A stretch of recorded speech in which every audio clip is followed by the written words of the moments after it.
I'm so thrilled to have Daniel Kalms, the Executive Vice President and Chief Operating Officer International of Woodside Energy. Thank you so much for your time and thank you for being here. Thanks, Marira. Just to get started, Woodside achieved first oil at the Sangomar field in 2024.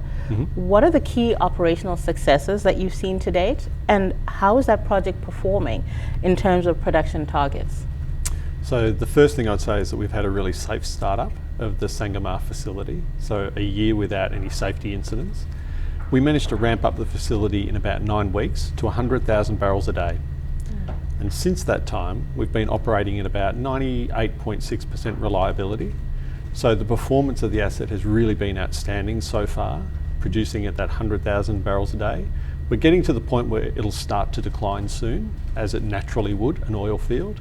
So it's been really an excellent start, and I think that we've also made a big contribution in the community in Senegal, jobs and community impact.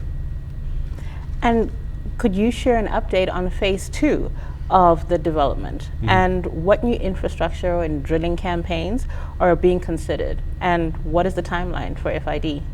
Yes, phase 2. Look, number one job for us is to make sure phase 1 continues to run before we get ahead of ourselves. We've got to continue to operate that reliably and safely, but we are looking at a second phase for Sangomar. Now, we need to get about 12 to 24 months of production history so we can understand how the reservoir is performing. We'll need to acquire some more data on the pressure and the flow rates. So after we get that amount of data, it'll be a matter of how many additional wells we want to drill in the field. We have an existing FPSO. So it's a matter of how many more wells into the S400 reservoir. So after 24 months, we would start engineering, and then an FID would follow that. And beyond Sangomar, what additional opportunities is Woodside pursuing in the MSGBC area? And are there any exploration or acquisition targets under consideration? Yeah, so for Woodside, we're always interested to develop more projects around our existing footprint. So more opportunity in Senegal is definitely interesting to us. But in Africa itself, we're interested in looking for opportunities where we can assess what the potential is of a field, what the conditions to enter that field would be, and importantly, can we commercialise it at pace, at an acceptable timeline for us. So we are looking in Africa, but we've got a good footprint in Senegal so far. And I'm so glad that you mentioned that, because what are your strategic goals for Africa in the next 5 years? And how does the company plan to position itself as a long-term partner for African hydrocarbon producing nations? Yeah, so I think that we'll be judged on what we're doing in Senegal. So in Senegal, I think our operational and safety performance has shown that we're a good partner.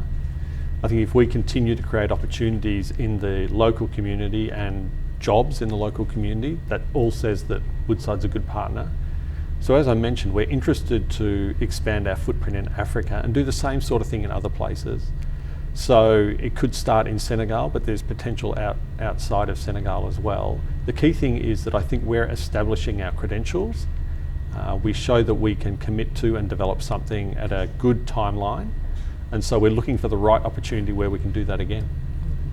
And just my final question, what value does African Energy Week bring to Woodside Energy in terms of partnerships, investment opportunities, and regional visibility? So I think that we're really pleased to be here. We brought a team of people from Woodside here. Not only do you see all of your partners in the industry, you get a real sense of what the other opportunities would be. So I think Africa is really showcasing itself as an energy destination. So for us, we were happy to partner with Senegal.